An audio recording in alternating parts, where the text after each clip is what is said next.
Hello, this is Matthew here from the Nations of Sanity project. I'm speaking today with Daniel Engerer, who has been kind enough to take the time to speak to me. I've spoken to Daniel a few times before. Our first conversation was actually on Daniel's old podcast, Flagship Freedom. I'll put a link to that conversation in the description for anyone who wants to check it out.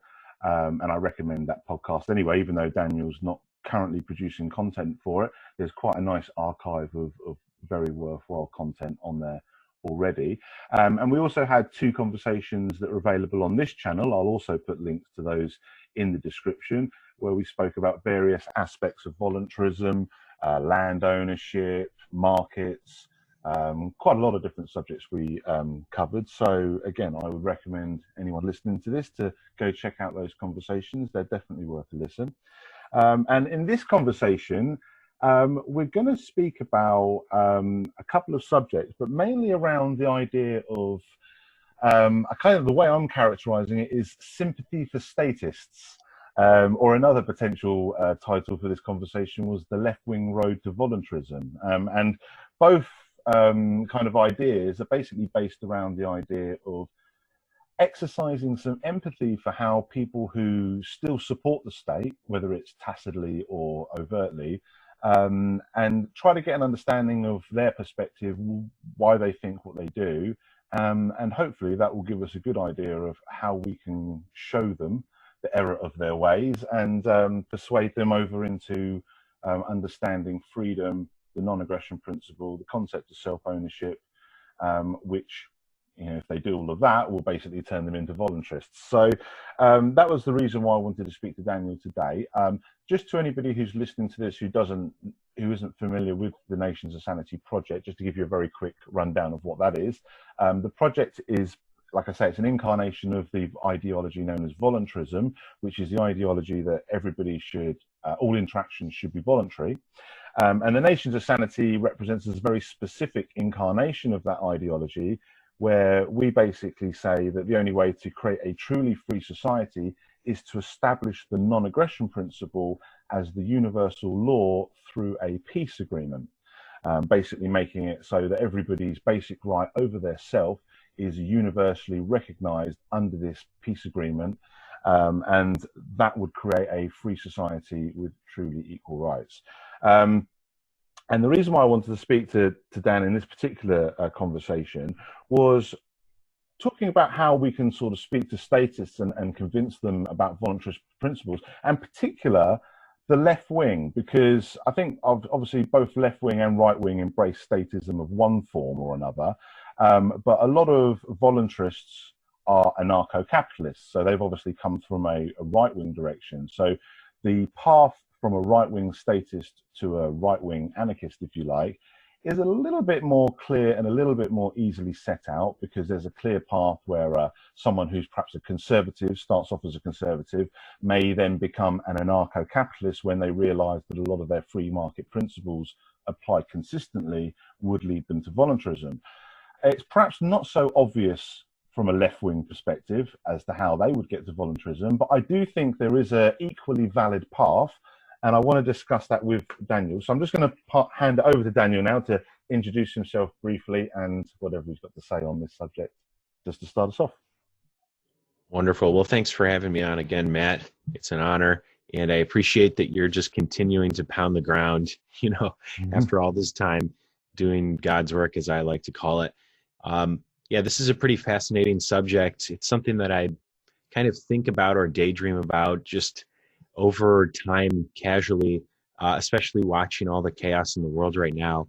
And I'm always just kind of running these mental simulations, just not even, let's say, deliberately. It's just sort of these thoughts that creep into your mind. It's like, geez, you know, after so many conversations and so many debates, I always wonder, it always comes back to me, almost like comes back to haunt me, like, how come they're, like you said, it seems to be almost easier to win over, let's say, conservatives or right-wing libertarians. And I don't want to give into this notion that, you know, this is a right-wing ideology. Like you said, voluntarism, it really takes from both.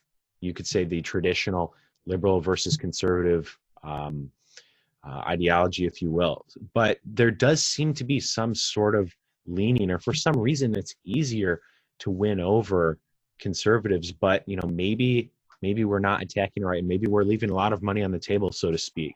So I'd be really interested to hear, more specifically, in your opinion, how we can attack that, or what we're doing wrong, because I refuse to accept that it's just, a lot of people will say, like, liberals are just, they're irrational and it's a lost cause, and it's not something that we should pursue. As the world descends into chaos, it's very tempting to just want to get out your guns and, fight it out. But, as we all know, the path to freedom, we really have to do our best to achieve it rationally and peacefully, because it can be done, and it's a worthwhile pursuit. So yeah, Matt, why don't you, I'd be interested to hear, more specifically how you think we can achieve this. Yeah, I mean, well, I mean, as you touched on, there is this kind of, I mean, traditionally, libertarians often have been thought of as socially left and economically right. I mean, that's not 100% accurate description, but it gives you a general gist of where we can find commonality on both sides. If you're speaking to somebody of a right-wing persuasion who's perhaps, some form of statist at the moment, a conservative most likely, and you're trying to convince them to become a voluntarist and embrace, the principle of freedom consistently, then you're gonna find your common ground with them on economic issues. You're going to talk about the free market. You're going to talk about the various immoralities, as well as the inefficiencies of government intervention when it comes to interfering with the free market. And then it's really just about showing them their principle. You take that principle of freedom and liberty and individual rights, which most conservatives are quite happy to embrace when it comes to talking about things like the free market and their right to operate economically without government interference. So you've got that kind of common ground with them, and you can identify where they are loyal to the principle of freedom. And it's really just a case of showing that principle to them and helping them understand that if they apply that same principle consistently, then they have to apply it to areas where they perhaps currently don't. And I know it's a bit of a generalization to say that conservatives are for drug laws, for example, but if you're going to find support for drug laws, you're more likely to find it on the right than you are on the left. You're more likely to find it amongst people that would identify as conservatives than you are with people who identify as liberals. Now, if that's true, and I think it is true to a certain extent, then the converse is true with the left. Then obviously, if you're going to speak to somebody of a left-wing persuasion, then you're not going to find common ground with them, at least not at first, by having an economic discussion, because that's where the left are on the wrong side of it. But what you are going to do is you could speak about drug. It doesn't have to be drug laws. There's plenty of other areas where you could talk about foreign policy. You could talk about other aspects of freedom. I mean, in the past, you probably could have spoken to people on the left about free speech. Although I'm sad to say that's become more of a right-wing issue in recent times. But let's say you were speaking to a left-wing person, and I'm obviously talking in vast generalizations, and there are plenty of people who would be identified or identify themselves as some form of liberal who are, as you described, beyond the pale. And there are plenty of people that kind of warrant the crazy label. So I'm not expecting to, appeal to everybody on the left, just as I'm not expecting to appeal to everybody on the right. Just as there's some people that are beyond our reach on the left, there are people that are beyond your reach on the right because they have a very authoritarian attitude and what have you. So I think there's going to be challenges on both sides, but I also think there's commonalities on both sides. And I think the key to it is grabbing those commonalities, showing them that common ground that you already have, that they already recognize to some extent, and then using that to show them the principles. So if I was speaking to someone of a left-wing persuasion, and let's say I use the example of drug laws, and there's a good chance that they would agree with me that drug laws are immoral as well as harmful in other ways. Now I can speak to them about that, and I could talk about all sorts of aspects about how, it's counterproductive, how it just, leads to increases, it provides a revenue for real criminals and creates a dangerous black market and all the rest of it. But the fact of the matter is the most pertinent point, which I think is the most pertinent point for why drug laws are wrong, and I think would be the point that would resonate with many people on the left, is the basic immorality of interfering with somebody's right to decide what they put in their own body. Now, when you have that conversation with someone on the left, inevitably you're bringing up the issue of self-ownership.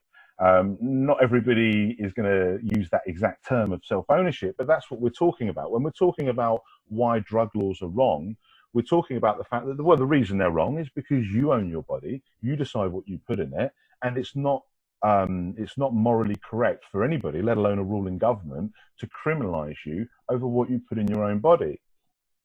So, you've got that common ground, you've got that principle, and if you show that to them, then, as I say, not as a guarantee, but then you've got something, because then if they say to you, okay, yeah, I accept that, we do own ourselves, it's okay, well, let's look at that principle, we own ourselves. That same principle that says that no one has a right to tell you what you put in your own body also suggests that no one has a right to take from your labor, to interfere in how you conduct business, unless, of course, you're actually violating the non-aggression principle and aggressing against somebody. So, it's not a, I don't expect to win over everybody, but certainly my experience, I mean, when I'm speaking to people on a one-to-one basis, I've spoken to a lot of people who are, identify as left-wing, even some people who will outright call themselves socialists, who I've managed to kind of persuade to identify as voluntarists. And in many cases, some of them have abandoned the kind of their dedication to kind of socialist values and have kind of embraced the free market as a way to go in a free society. But many of them haven't. Many of them are like, well, I still don't fully trust the free market. I still think we need to collectivize this and collectivize that. But they do accept that even with that opinion, they do accept that it's wrong to force others to participate. And I feel like one of the areas where particularly ANCAPs are going wrong when they're trying to appeal to people on the left is they're attacking it purely from a free market point of view. They're trying to convert socialists into capitalists.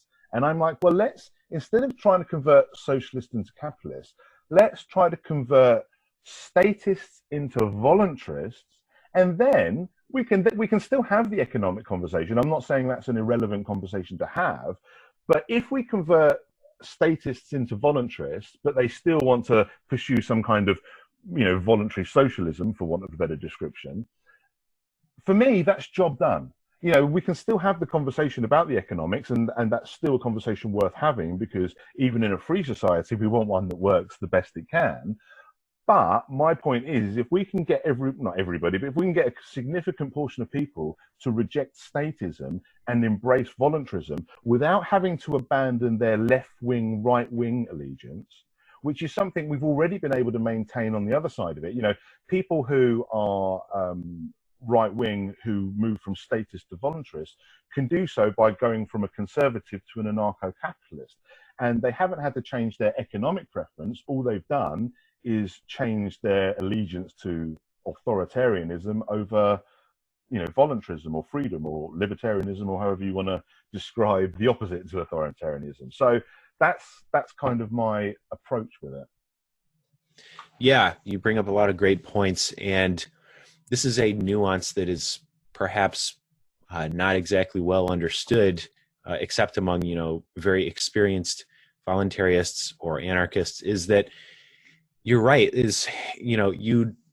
even though most so-called voluntarists are also anarcho-capitalists, I view it as like, yes, if somebody asked me, like, are you an ANCAP? I would say, yes, I am. However, that becomes secondarily because I believe that, capitalist markets would emerge from a propertarian society that respects property rights. However, if it just so happened, that socialist style economics, as long as it's voluntary, that would emerge in one form or another, or maybe it would only be in certain sectors, like you see farming co-ops seem to be prevalent, whereas that a co-op model probably doesn't work in a lot of other areas. Whatever, I don't care if it's a worker-owned company or whatever you want to call it. I really don't care. So yeah, I think it's a very, very wise tactic when you're trying to win somebody over, is to use their preferences already and their principles, and what they believe to be important. You want to find the thing that's most important to them and then amplify it. Sort of like when you are wrestling somebody, let's say, or trying to disarm them in a fight. One of the most efficient ways to do it is to redirect their momentum and then let them, fall over themselves, right? So they try to punch you, and then you pull them towards that punch, and their whole body follows it, because they may believe equality is the most important virtue. So now the trick here, this is the challenge, is that it's being principled, right?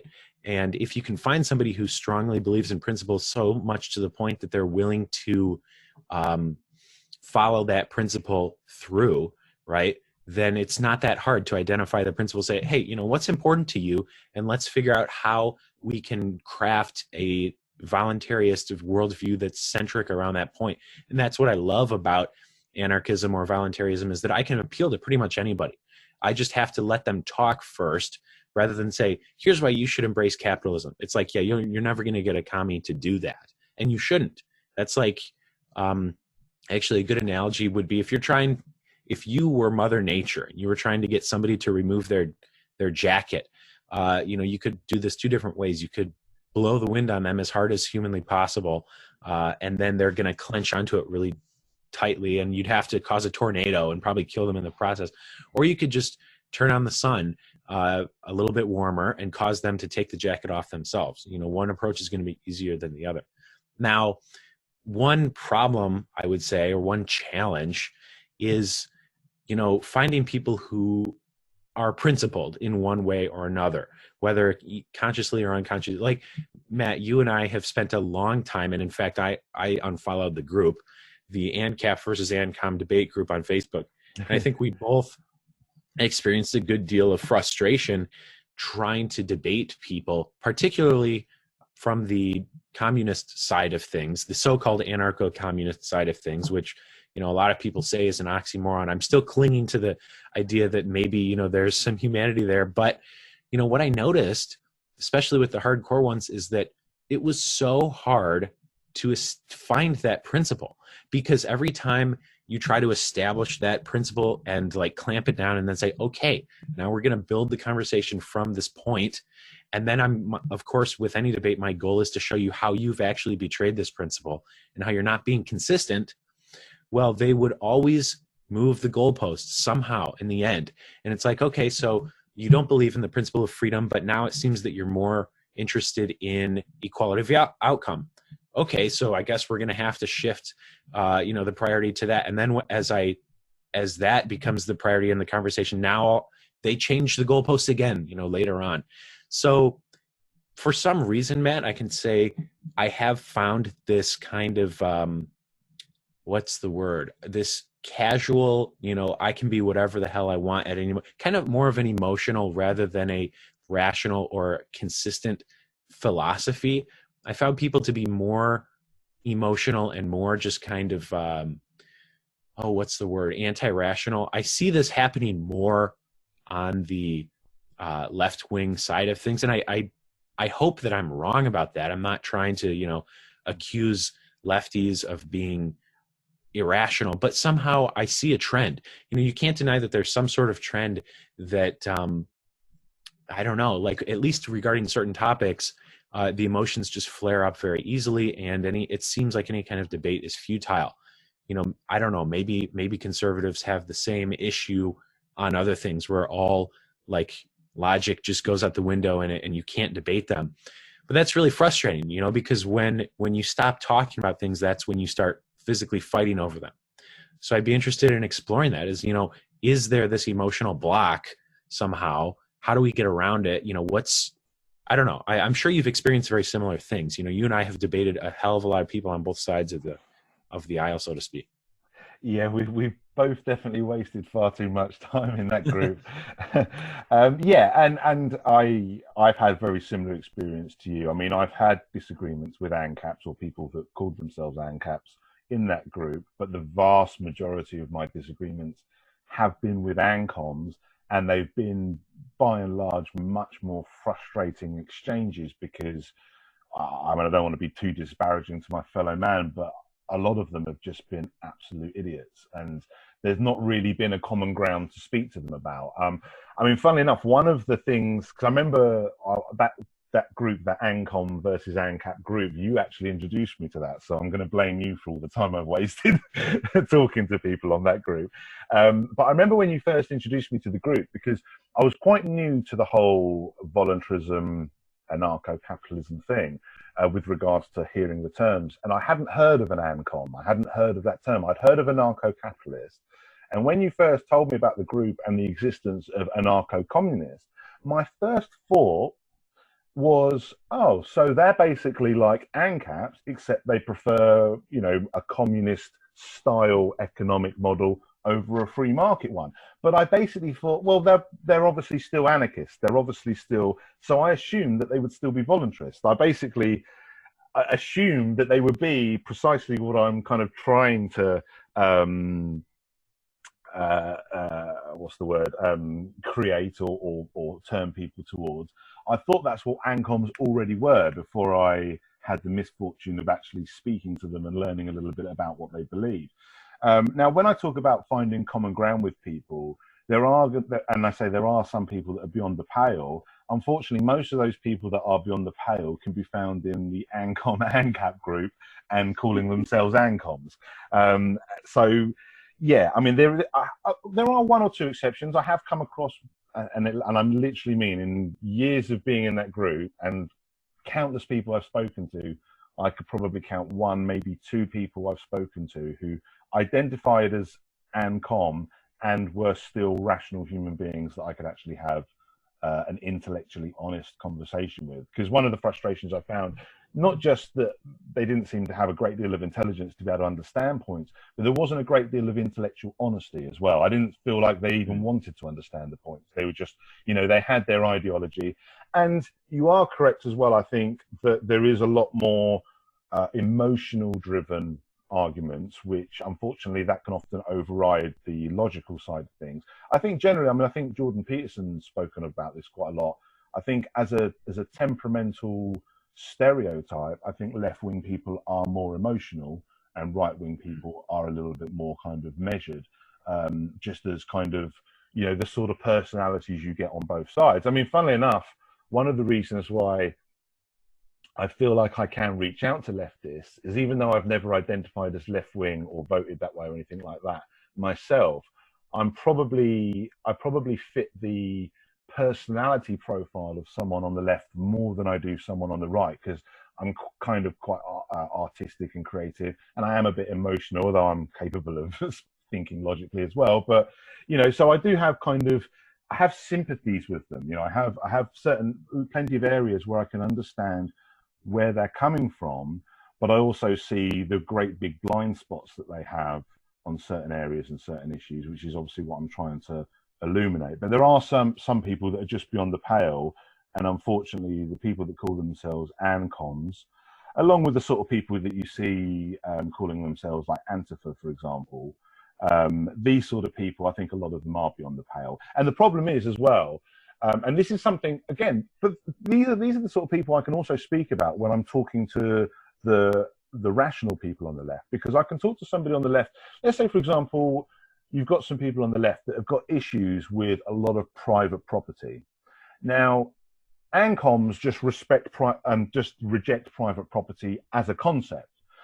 But the problem with doing that, apart from the fact that it's idiotic and you know, we can break down why property rights is just a logical extension of self-ownership, and there's no logical difference. You know, ANCOMs have this distinction between personal property and private property, and depending on who you speak to, some of them will say personal property is just stuff you can carry around, but then others will tell you that a house is personal property because you live in it, but a factory is not because it's means of production. And one of the points I make to a lot of people when I dispute this point with them is I say, well, if I build a house, because obviously from a voluntarist point of view of property rights, you own something through creation or voluntary trade. Those are the kind of legitimate ways to acquire ownership.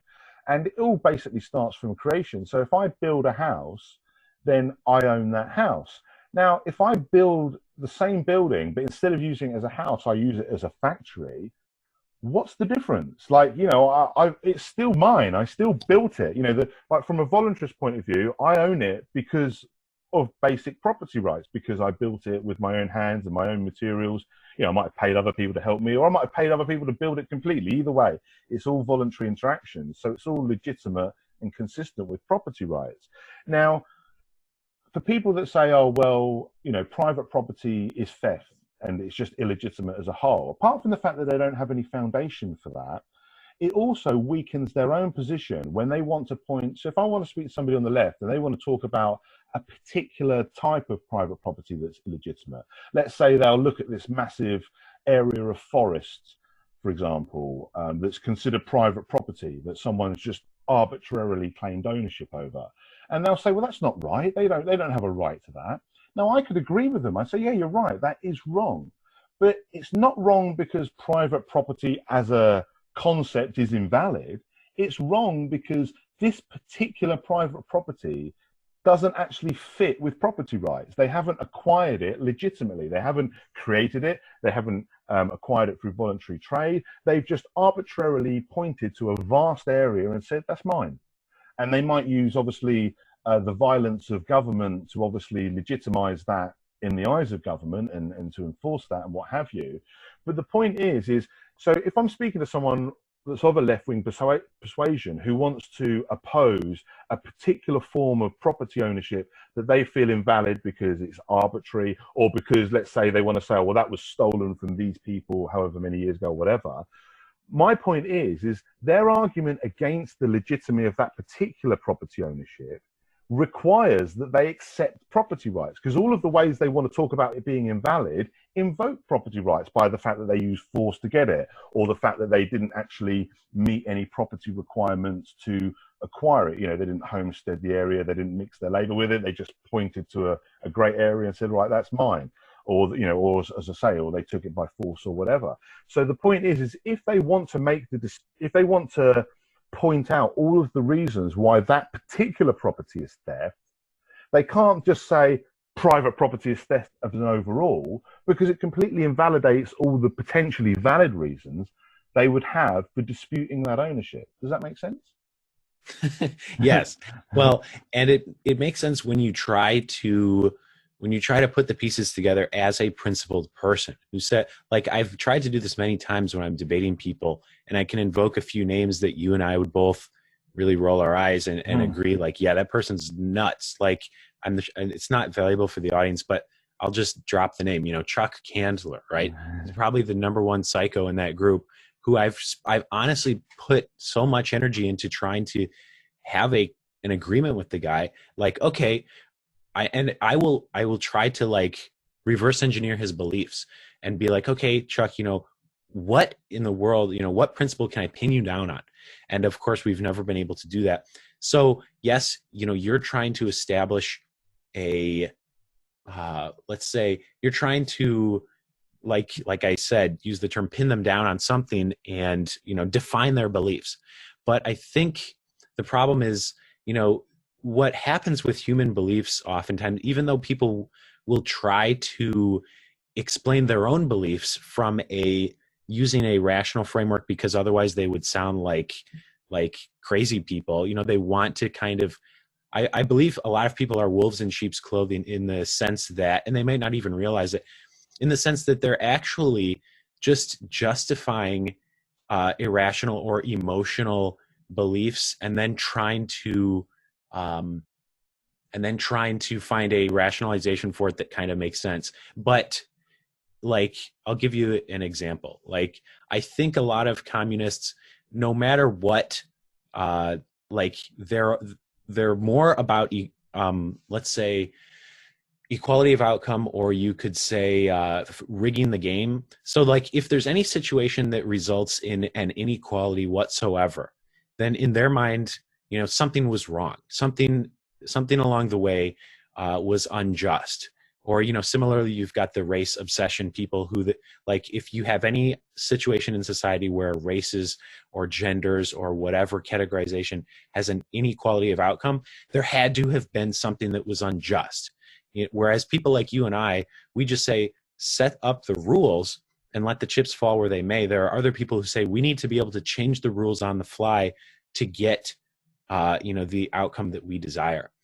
So that being said, if you try to establish rules at the outset, they're just going to change those rules. Like I use the term moving the goalposts if the outcome isn't what they want. So if somebody were to claim this piece of land in the forest as like a commune, and there's like 10 hippies over there, just like this Chaz place in the United States right now, this Capitol Hill Autonomous Zone or whatever it is, that's like a strong border with guns. It's almost starting to sound like some sort of, redneck American community, like, this is our land. It's like, great, awesome. I believe in property rights, never mind the fact that they're treading on private property, but you get the idea, right? Yeah. But, they are, as it turns out, they are just, it's a convenient sort of mask or justification to hide behind. But as soon as, this, like if the same exact situation, somebody were to claim a piece of land in the forest and then start to use it to become rich, now it's invalid, right? So I did a pretty poor job of explaining this cohesively, but I guess to kind of restate what I was saying is that I think a lot of people are, I think the proper term might be ex post facto justification, or they're trying to justify emotional, let's just say their emotions. They're trying to cloak it in some kind of legitimate, consistent principle, because they realize they can't just say, well, this is my emotion, this is how I feel, therefore, this is what I'm going to defend, forcibly. They're trying to come off with an air of legitimacy to the rest of society, because otherwise people would just recoil and look at them and say, you're a violent freak. You're obviously have zero principles, and you're just enforcing whatever you want, whatever's convenient in a given moment. So that's what's actually happening. But then they in their heart of hearts, whether they know it or not, they actually have no business in any kind of philosophy group, and they're really just bamboozling people. And that you use the term intellectual honesty. And at the outcome of a lot of these conversations, you have to wonder how honest these people are being, because we all enter a debate assuming that the other person's interested in finding the truth, right? But, over time, I've become more and more cynical, and more of the belief that a lot of these people, they're not actually interested in the truth. They're just interested in manipulating other people's emotions to try to establish a false air of legitimacy and like make it look like they have a cohesive philosophy, when in reality, these are all just kind of bullshit, temporary facade of an argument that they're happy to dismantle or contradict or break, in pursuit of whatever bullshit, psychotic, emotional goal that they may have that day of the week. I hope that makes sense. Yeah, no, I understand what you're saying, and you're right. I mean, I think the only thing I would say, not against that, but just as a slight balancer, is I do think both of our experiences in the ANCOM and CAP group have probably coloured our opinion a little bit by the fact that I think it's almost like the entire world's population of dishonest actors and idiots have conversed onto that group. I think we've really kind of, I mean, you mentioned Chuck, and there's a few others that we could sort of mention. I mean, some of these people are so beyond the pale with regards to both the dishonesty and the utter stupidity, without, being unsophisticated about it. But that is kind of, I get to the point. I mean, I've even, they always say, you lose an argument when you start insulting people. I have to confess, it's not something I'm proud of, but I have to confess there's been quite a few occasions where I have ended up just calling someone an idiot and just losing patience with them and stuff like that in that group. And many of the people, Chuck included, are so beyond the pale that sometimes I even wonder whether they're even like actually, whether they're actually just trolls, pretend, what I mean? It's like, I mean, I'm sure many of them are not. I'm sure many of them are sincere in their insanity, but there are some where I actually think to them, are you even really left wing? Are you actually like a right wing troll that's just trying to make the left look bad by just trying to be the biggest idiot you could possibly pretend to be, you know? That's how beyond the pale some of them sort of seem to be. Whether that's the case or not, that's just, you know, that's just how. So, you know, like I say, there are some people that are going to be on the pale, and I don't think there's anything you can do with those. I think like this whole this exercise of showing people their principle to them, or at least the principle that they might pretend to invoke, is you kind of give them a choice of sort of saying, okay, well, either I'm going to now reject. Once you show them that principle, like I was saying, you know, like say you find that common ground, you say, okay, with that's because you're invoking the principle of freedom or individual rights in some way. You know, whenever they talk about any of these things, they're trying to invoke individual rights, because it's like when commies talk about property being theft, I mean, mostly they talk about private property being theft. But it's like, okay, but hang on a minute, but to talk about theft, you have to accept the concept of property ownership. Otherwise, theft becomes meaningless. You know, it's like, if we don't accept that anyone owns anything, then you can't rob anything. You know, so it's like they kind of contradict themselves, because they want to invoke something that they'll later reject the very existence of, you know. So I think sometimes in those situations, what you're going to do is you're going to basically give them a three-pronged choice. They can either reject the principle that they previously invoked when they realize that they can't apply it consistently. They can start applying it consistently, which inevitably leads them to voluntarism, or they can carry on being hypocrites, but now that you've basically shown them to themselves that they are hypocrites, so they're almost doing it willingly now. You know, at first you could give them the benefit of the doubt that they hadn't had the intellectual conversation with themselves, they hadn't actually thought it through. So even though they were exercising hypocrisy, the hypocrisy hadn't been shown to them, you know. So sometimes, I mean, you know, humans, we all have our flaws, and pride is certainly one of them. And I think that plays a big part in people not wanting to change their beliefs, because it's having to accept that they were wrong, you know, to obviously make the change. And that involves often swallowing pride and exercising humility. So I think a lot of people struggle with it for that reason. So you're always going to fail to get through to a lot of people. I mean, often when I mean, Chuck in particular, the amount of times I swore that I would never engage with him again, and then I don't now, but you know, there were times when I said, oh, I'm never speaking to him again because he's clearly not worth speaking to. And then a couple of weeks later, I'd end up engaging with him again. And I'd often justify it to myself by saying, okay, well, I know he's an idiot, but maybe somebody else watching this, you know, maybe these arguments, they might fall on deaf ears with him, but I'll convince myself that I'm doing the debate not to convince him, but perhaps to convince other people who do have a little bit of intelligence and intellectual honesty, that are looking, you know, that are looking at the conversation.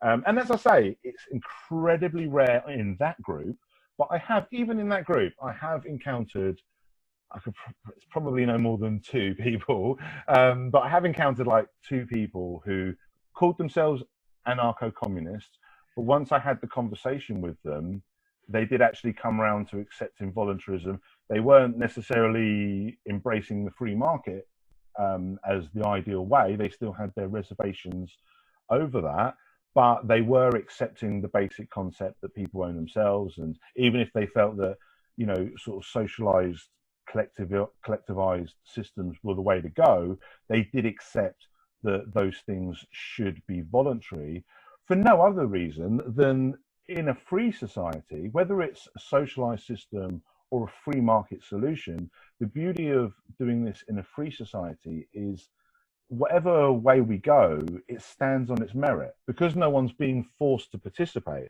So, you know, I mean, because I might speak to an anarcho-capitalist about my quest to convert left-wingers to voluntarism, and they'll say, well, yeah, but none of these, even in a voluntary system, none of these socialized systems are going to work. I wouldn't want anything to do with them, you know, et cetera, et cetera. And I'd be like, well, that's fine. But the point is whether they work or not, they'll be there based on merit. And if they fail, then the people that pay the price for that failure will be the people that have voluntarily, partaken in it. So it's, you know, and we all have the right to take that risk, just like a business owner or an entrepreneur has the right to take the risk of trying to start up a business and all the risks that involves.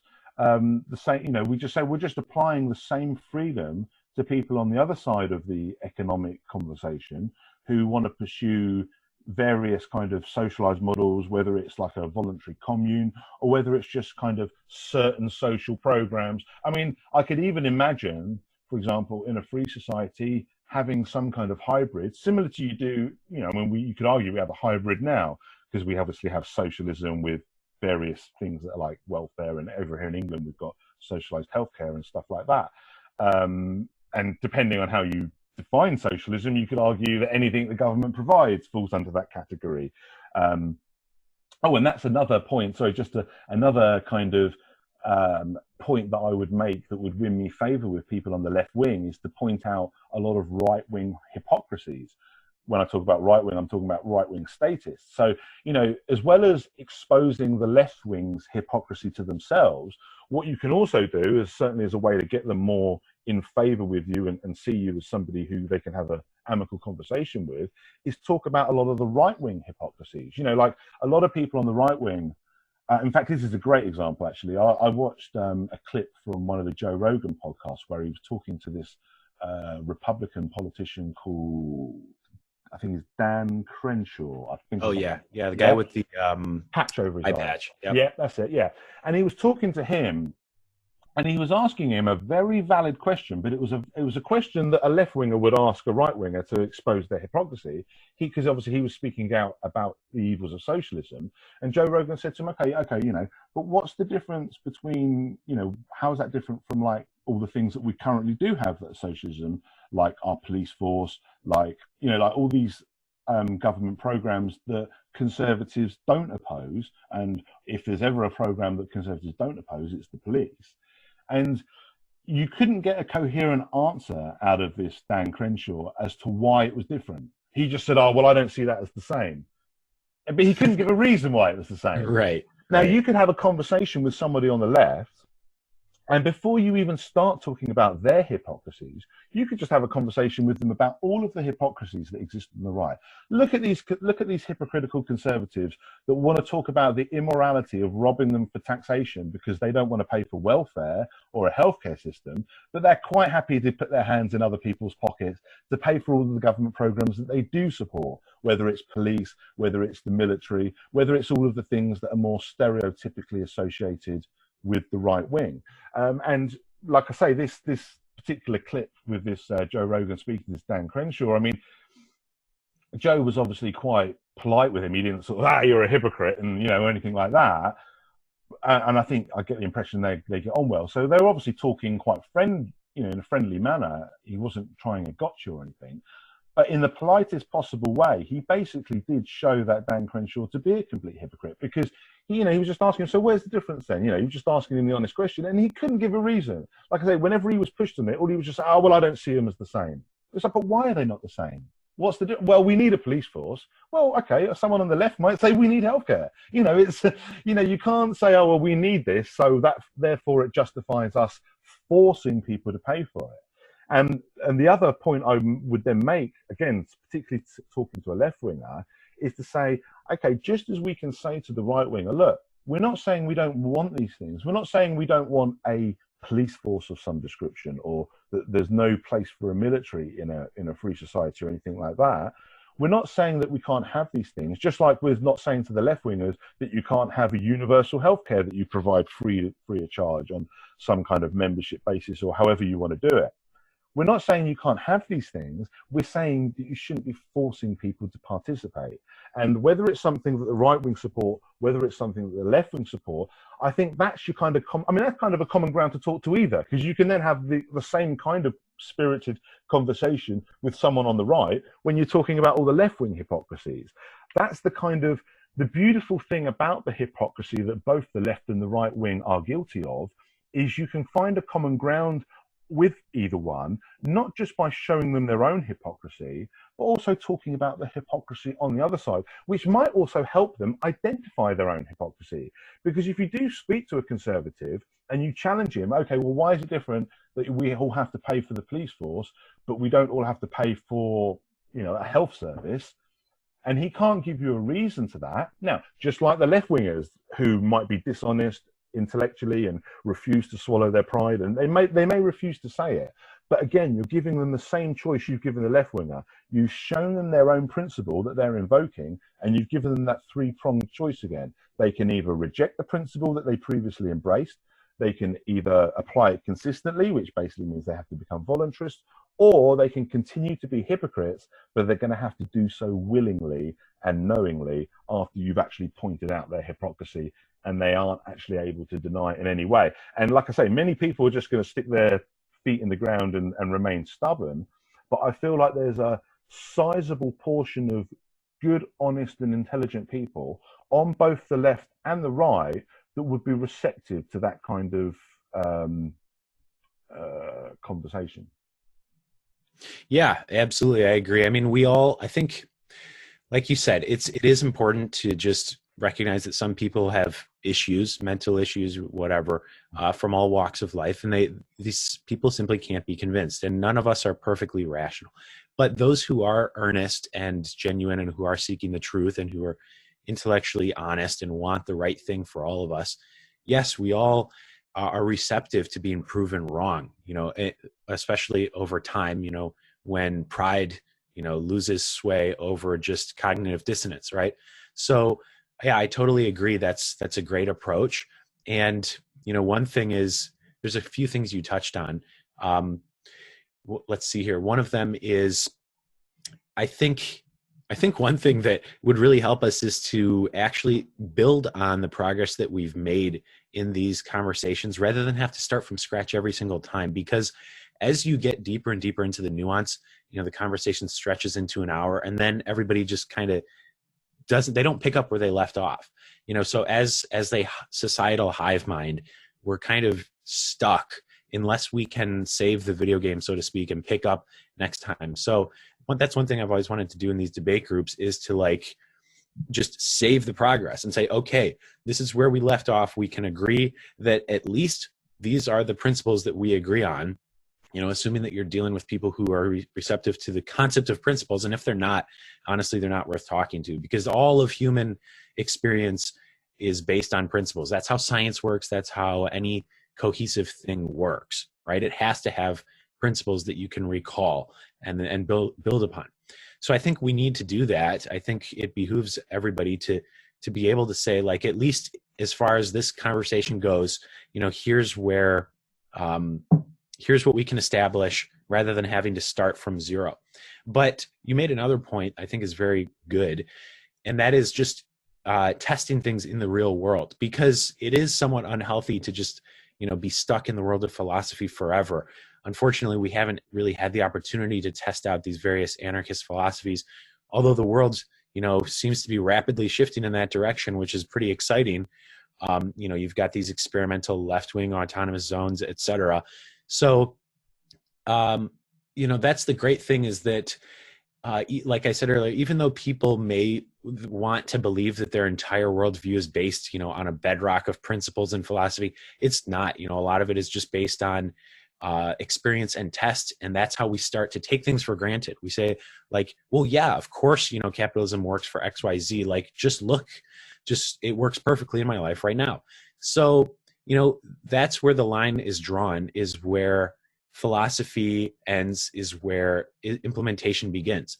And at some point, you know, unfortunately, there will probably have to be physical disagreements where, you know, people are willing to infringe on private property rights. You know, for example, you see all these insane protests in the United States right now.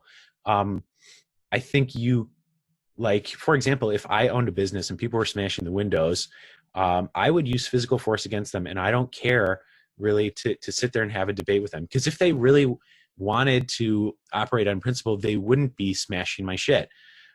Likewise, if I saw somebody getting attacked, you know, or if I saw a cop being murdered, you know, I don't support statist police, but I also don't support murder, right? So unfortunately, I think there's a necessary amount of friction and, possibly even bloodshed in society. We can't live in a perfectly just world. It's just not practical. I don't think it's ever going to happen. As much as I would love that, I think there should always be room at the table for debate. But, like you said, if we could just have two, as a hypothetical example, two giant pieces of land physically separated by a great distance where we could perform these experiments, and then we could finally say, look, your shit failed miserably in the following ways, but you did great, here and there. So being able to recall historical or let's say performance is great. I mean, that's the proof is in the pudding, as they say. So of course, my prediction is that the anarcho-capitalist, well, no, I should take that back. The proprietarian society that I predict would be, mostly capitalist, but also would have some socialist and community type elements. I think that's going to emerge as the clear victor. I think, communism will fail except in very, very small pockets. There are tenets of socialism and communism that are legitimate, but you can't just try to enforce communism per se on a large scale. It's an absolute disaster. And I'm not willing to allow innocent people to suffer just to prove that point one more time. So yeah, I think like those would be my recommendations for just getting rapid progress in the real world. We've spent so much time spinning our wheels. We have to build on that by making saving our progress, so to speak, and then implementing real tests in the real world. Yeah, no, I agree. I mean, one of the things, just touching on what you said about the property damage and what have you that's occurred recently. Oh, and just one quick thing I've got to say about this autonomous zone, this Chaz place, because one of the things that just made me shake my head at that and just dismay at how un-anarchist it is, even though that's what it's being labelled as, is I'm thinking, okay, well, you took an area by force, you're maintaining it by force. Basically, it's just a very small state, but the only thing that kind of separates it from other states is it's just really badly run. It's like this, for me, it's not anarchist at all, because there's no anarchist principles there. They're using the exact same force that a state would use. The only difference is unlike a state, they're not even exercising the modicum of competency. So that's one thing I just wanted to say on that. But just on the larger subject of like this property damage and what have you, this is one of the things why I love voluntarism so much, and obviously in particular push this whole idea of making the non-aggression principle the law, is because for me everything else is up for debate. But the one thing that's not up for debate, the one thing where we have to draw our line in the sand, which is what we do with voluntarism when we invoke the non-aggression principle, and certainly what we'd be doing if we actually established the non-aggression principle as the universal law, is we say, okay, everything else is up for debate, but self-ownership and property rights is not. So, we can all argue over what's the best way to do this and how we should do that and how we should do this. But as soon as it involves violating anybody else's rights, their basic right over themselves and their rightfully owned property, then that's the end of the conversation. And that's why when I often say about making the non-aggression principle the law, sometimes because a lot of anarchists recoil at the word law until I kind of mention, okay, this isn't law. Like Larkin Rose, right? Well, oh yeah. But and the frustrating thing about that is I kept saying, I understand why people recoil at law, because law is, most people associate law with ruling government. So I can understand the initial revulsion. But after I've said a million times over, a law established through a peace agreement, so it's like a treaty rather than, someone's ruling authority, the fact that they're still kind of recoiling is very frustrating. But one of the reasons, one of the things I kind of do to sidestep that when I talk to anarchists, instead of saying law, I say the terms of peace. I mean, I'm saying the same thing, but they don't recoil so much because I've not used the word law and they're not associating it with government and all the rest of it. I mean, it's a very useful term for people who are in love with the idea of the state. It's an easy pill to swallow. And it's true, like, I don't care what you call it. If it's if the law is based on the non-aggression principle, it's just, it's fine. You know, laws against murder are justified, and the use of force against murderers is justified. Just to, you know, an aside, I know that was not your main point. Yeah, but, no, that's correct though. I mean, and the thing is, and I say that's what I like about voluntarism so much, and in particular this idea of making the non-aggression principle. I mean, when I say the law and terms of peace, I mean, I often make the point, whether I say law, whether I say terms of peace, I'm saying the same thing, because that's all law is. It's a threat of force. And obviously our point as voluntarists or anarchists is no one has the right to threat force on you or actually use force on you if you're not yourself hurting anybody, you know, as an initiation of force. But obviously they do have the right to use force against you if you're aggressing against somebody to protect themselves or to protect others. So that's the beauty of voluntarism as a whole, and obviously in particular this idea of making the non-aggression principle the law or the terms of peace, however you want to say it. What we're basically saying is because again, and that's why I kind of shy away from, and it's not that I don't understand the value of having the economic conversation, because I still think I still think that's a conversation that needs to be had. And there's a lot of free market principles that a lot of people on the left simply don't understand, and they would be, and it would benefit them to understand if they want to have a better understanding of how we need to go. But the reason why I shy away from the economic conversation is because it's secondary. It's secondary to the conversation about rights, about having this freedom. And for me, like, I mean, I often say sometimes as a way to kind of appeal to both sides of the debate, I say, look, I'm a voluntarist. So whatever my economic preference is irrelevant. If you give me a choice between a government-run capitalist model and a completely free society that runs in some kind of socialist communist way, I'm choosing the socialist communist way. Or if you give me the same choice, but the choice is between a proper free market in a free society and state-run communism or socialism, then I'm choosing the free market. Either way, I'm choosing the free option. Either way, I'm choosing the option that involves respecting people's rights, even if the economic model that's being selected isn't the one that I think is the best way to go or the one that I would personally prefer. Because I understand that whatever my personal preference is, I can't impose that on other people. But when it comes to the basic rights of self-ownership that we all have, I can impose that. I see somebody running a business how I don't think he should, or doing anything that I don't think he should. If he's not violating anybody else, then I've got no right to interfere. But if I see somebody attacking somebody, then I do have the right to interfere. And I think that's why I focus on this whole idea of making the non-aggression principle the law as the main focus, not because other aspects of the conversation aren't also important, but they're all secondary to this.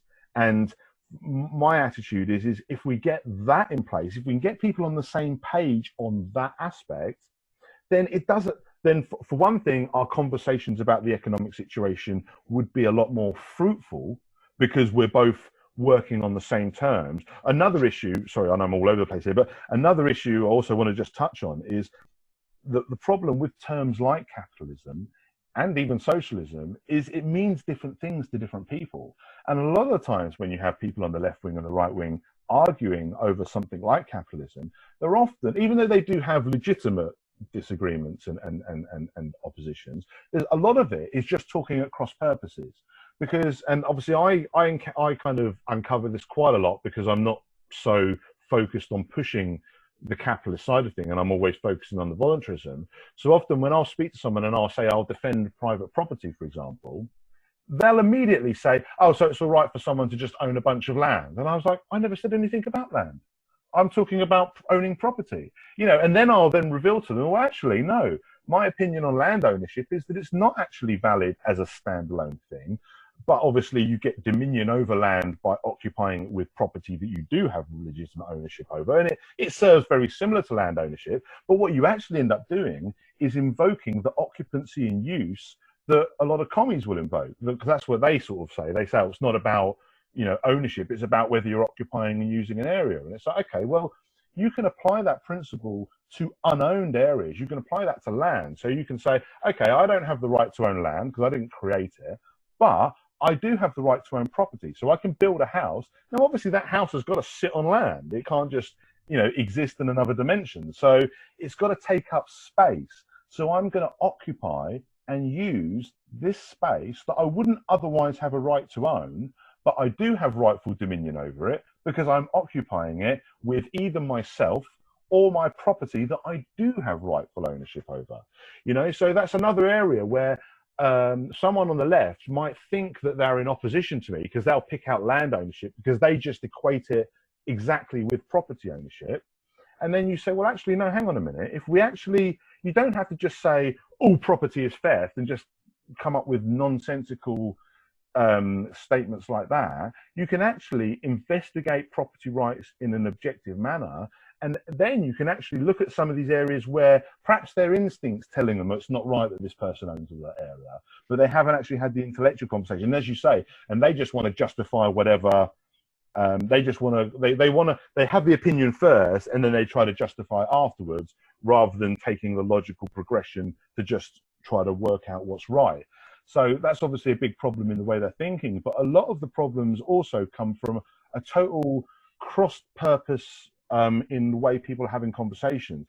I mean, the amount of people that will talk about the evils of capitalism and then will bring up slavery, they'll bring up environmental destruction, they'll bring up all of these things that have nothing to do with actual capitalism, but they associate as capitalism because they'll say, oh, well, it's motivated by greed. In fact, one other just quick example I'll give is, I don't know if you remember, and I don't know the specifics of this, but there was a guy a little while ago, a few years back, who bought a pharmaceutical company, and he massively increased the price of one of the drugs. I think it was like an AIDS drug. I don't know if I know what you're talking about. It was, I mean, he did end up getting in trouble with it, but at the time, obviously, there was this big uproar about the fact that he bought this company and then inflated this cost of this very important, drug for very sick people, and inflated it massively. I think don't remember the specifics, but I think it's like a 2,000% increase or something really, really, really ridiculous. And I agree with plenty of, obviously, people on the left up in arms about that, and I agree with them that was very contemptible behaviour. But they were saying, oh, well, this is capitalism. It's because it's driven by greed, and anything where there's any kind of motivation by profit, oh, that's just the evils of capitalism. But then I'm like, well, hang on a minute.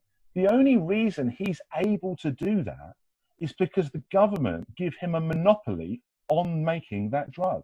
In a free market system, you don't need to make some law that puts price controls or any kind of nonsense like that. You just need to give other competitors the freedom to undercut his price. And then which they did eventually. Exactly what happened. Exactly. But where it doesn't happen is because of the government. Whereas, unfortunately, people on the left will look at that and say, well, that's the evils of capitalism. And I'm thinking, well, actually, hang on a minute. That's not the evils of capitalism. That's the evils of government. Because even if you want to look at the business side of it and the profit side of it and say, well, that's capitalism. Okay, that aspect might be capitalism. But the thing that's actually facilitating the thing you're objecting to is this government that says only this guy's allowed to make this drug because we've given him a patent or a license or whatever, whatever the situation is. I mean, we've got a great example over here in England because we have a pharmaceutical company called GW Pharmaceuticals that grows cannabis in England. Now, cannabis is illegal to grow in England, as it is in most countries. And the reason the government gives is because it's a dangerous drug with no medical value, while they simultaneously allow a pharmaceutical company to grow it as a medicine. Now, that's obviously ridiculous and disgusting within itself. But the additionally disgusting part of it is most people cannot get this, even though this drug has been approved, this cannabis drug has been approved for MS and I believe cancer symptoms, not as an actual treatment for cancer, which cannabis can be, but just like, to like nausea and stuff like that. And also for the symptoms of MS to stop like muscle spasms and what have you. And it's also being trialed for various other medical applications because there's quite a wide variety of things that cannabis can be used for. Now, this drug is almost impossible to access through our NHS because our NHS is our National Health Service for people that don't know. What we have this National Health Service, which is socialised healthcare, and what we have in like local areas, we have like a local provider that approves treatments and drugs They're called NICE, that's their initials, which is an ironic name considering they're a horrible organization. Now, they very rarely, there are some exceptions, but most of the time they will refuse people access to this cannabis drug. Not because it's not effective, not because it's not been approved, because it has, but because it's too expensive. And it is ridiculously expensive. It's like about £300 for a tiny bottle that lasts about a month. Now in fact, it's so expensive that it's more expensive than black market cannabis. So for somebody that wanted to treat themselves with cannabis as a medicine because they had their condition, it would be cheaper for them to just go on the black market and buy cannabis off some drug dealer. And it's still an massively inflated price to what it would be if it was, based on cost, but it's still much cheaper than this pharmaceutical drug. But again, the only reason why that is the case, I mean, apart from the fact that the government made cannabis illegal so people can't, legally grow their own and what have you, but the other reason is that they can't also get any properly made, like made by a company and regulated cannabis, because there's this one company that has a monopoly on it, and this company is like the leading supplier for the world for medical cannabis. GW Pharmaceuticals, as well as producing this medicine that's available in England but no one can get because it's too expensive on our health service, and it's also being exported around the world at the same time as people are being thrown in prison for growing the exact same substance. But the issue is a lot of people on the left wing will say, well, that's the evils of capitalism. That's the greed and the profit driven and all the rest of it. And it's like, but they're missing the point. The only reason this is happening is because, in a free market situation, you wouldn't have that. Because apart from the fact that people could grow their own if they wanted to, but also, if you're going to use it for a medical condition, particularly if it's something serious like treating cancer, you're probably not going to want to make it yourself. You're probably going to want to get it from a company that can, that's got the ability to do the testing and create a superior standardized product that's, providing the doses you need and all the rest of it. So people may, still want to go down that route. But the fact of the matter is they don't have the option of going down that route. And technically, although many of them obviously, flout the law and grow it anyway, they also don't have the option of making it themselves because the government have denied both options to them. So this is a problem where I think a lot of things that people on the left just say, oh, well, that's the evils of capitalism. They're not thinking about it thoroughly. And if they actually examine the problem properly, it isn't the evils of capitalism, it's the evils of government. And like over here in England, like I say, we have a national health service. I'm of the opinion, because whether it's because we've had it for so long or whatever the reason, the fact of the matter is one of the areas where you'll get agreement from most people in England is support for the NHS. Even on the right, left and right wing, most people want to have the NHS. So it's perfectly feasible that in a free society where people would no longer be forced to support and participate in the NHS, a great number of people would keep it going anyway, because people want that. But the reason why they want that is because they look at the American model and they look at how expensive healthcare, and they look at all these people that are having to sell their houses to pay for their healthcare and all the rest of it. And they think, well, that's what capitalism does to the healthcare system. But what they're not realizing is no, it's not. Again, it's the government, because the only reason why the insurance companies can rip people off, the only reason the drug companies can rip people off, the only reason healthcare is so astronomically high cost, whether you're paying it as a private individual or whether you're paying it as a nation collectivized like we do with the NHS, either way, we're both being ripped off. Like, we're still ripped off over in England, but instead of being ripped off on an individual basis, we're ripped off as a nation, and we don't actually have any say in the individual, purchases. But we're obviously paying for it for our tax. Now, most people prefer that because they're like, well, okay, at least as a nation, even being ripped off, we can shoulder that, cost, and at least no individuals are going to go without. Everyone is going to get some minimum level of healthcare. But the point is in a free society, they might want to continue the socialized health system in a free society. And again, the costs would come massively down and the system would be there on merit, and a lot of the bureaucracy and corruption that currently poisons our NHS currently would be gone. So, the NHS could flourish and work so well in a free society. But what also might happen is healthcare, the cost of healthcare may come down so much that whether it's done through a socialized system or whether it's just pure free market almost doesn't matter, because healthcare costs have come down so cheap that most people can afford it, even just going through the free market. You know, so it's just, I think, again, it's just about showing people that areas that they themselves identify as problems, they are problems. You don't even have to dispute it. You don't have to justify it. You don't have to say, oh, no, that's okay. You know, yeah, he should be allowed to charge however much.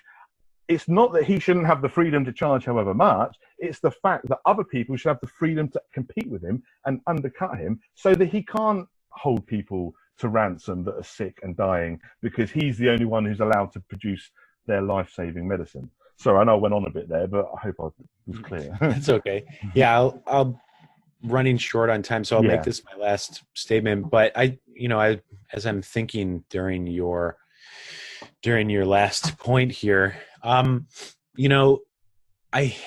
you bring up some of the big injustices of the state, and I'm almost getting a little more optimistic as you were speaking and thinking, all of these quibbling differences amongst, left versus right anarchists, I really think that we may almost be amplifying these beyond where, how far these disagreements would really go in the absence of the state. I do believe that if we could, at least, at a bare minimum, and especially now, it really feels like we're moving in the right direction to question people's legitimacy in the state and say, you know what, you can't, taxation is theft. I feel like that's a pretty palatable, pretty easy to understand for a lot of people. So if we can dismantle the major machinery of the state, meaning, forced taxation is not going to happen anymore. That is the underpinning, that is the foundation of the government. Once we bring down these few key pillars of the government, I think what we're going to end up with is just a lot of experiments in a free society. And the vast majority of people, by the way, don't give a shit what you call it. They just want a better life. They don't, the millions and hundreds of millions and billions of people have never even heard of capitalism or socialism. They're just what's intuitively, fair and unfair for them, right?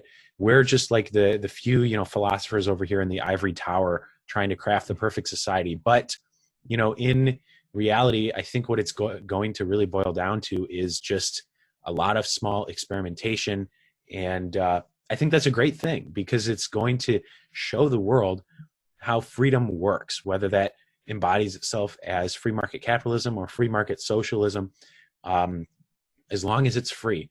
And I think it's a very fascinating and exciting time right now, where the Overton window, as they call it, is rapidly shifting, with all of the things that's happening in the United States. For example, people saying defund the police. And as anarchists, we're like, that's a pretty good idea. So it's good. It's a good time to be an anarchist. I think we're moving into exciting times, and we should just do the right thing and, avoid violence as much as possible. There will probably be some clashes, as we bring down the state. I'm sure inevitably this conflict is going to spiral a little bit, but I don't know. I'm pretty hopeful. I'm pretty optimistic that, nobody's going to try to shut down a farmers market cooperative, whether you call that socialism or capitalism.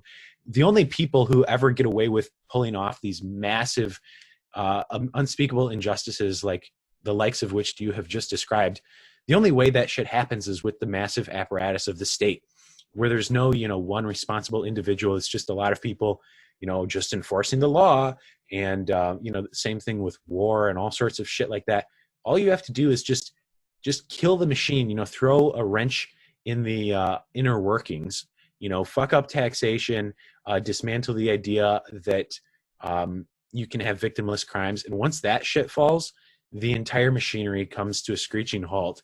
And now the world is just a lot of little experiments of freedom, as they say. So I'm pretty excited about that. I think we won't have to come to this grand, massive reconciliation between left and right anarchists. I like a lot of the strategies you brought out, or you brought up, like, finding common ground with people. I think that's a great idea. But actions speak even louder than words. We're eventually going to have to move out of the debate room and into reality.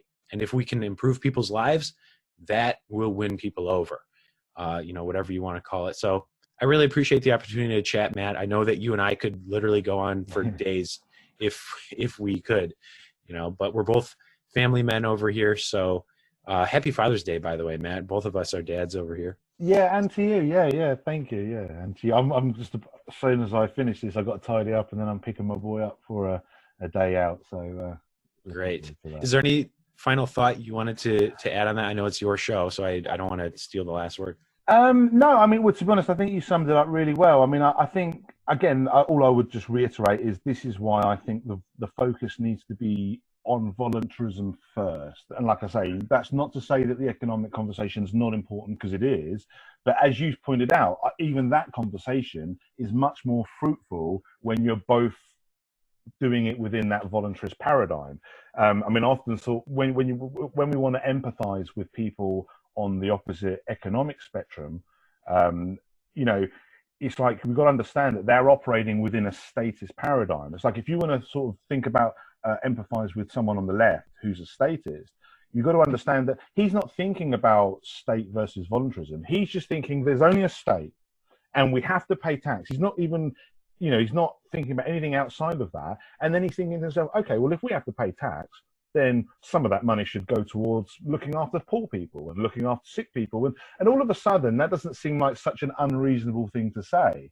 But it's because they're already stuck in this the unreasonable part is the paradigm that they're not even looking at, which is the state coercion. So I just feel like, like I say, instead of converting socialist to capitalist or capitalist to socialist, if we just convert statists to voluntarists, then, as you say, I actually don't care whether people stay socialist or stay capitalists or convert or have a hybrid or come up with some brand new thing that wouldn't be described as either.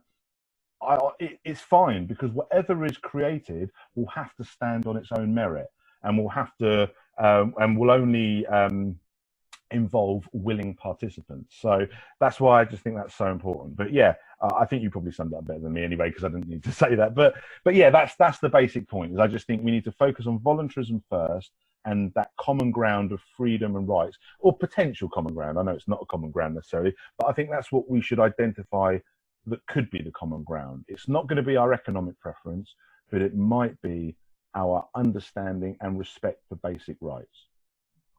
Yeah, very well said. Well, great stuff, Matt. Thanks for having me on. I really appreciate it. I also really appreciate you fighting the good fight over such a long period of time. Sometimes it feels like we're just shouting into the void. But, I do believe we've got our reward in heaven, if you want to call it that. And we can say that we were the original anarchists. It's recorded. We've got the conversations that go back. I've got proof to my grandchildren that I tried, at least. Yeah, we really, when it was unpopular and we were really fighting against the mob, we were trying to do the right thing. So that's my consolation prize for never making a successful podcast. But I do have big plans for that, but I need money. And so I'm focusing on entrepreneurship now. So speaking of that, it's time for me to get to work. Yeah, so I'll let you get on. I really appreciate you taking the time. And thanks everybody for listening. Thank you, Dan. All right. Talk to you later. Thank you. Bye.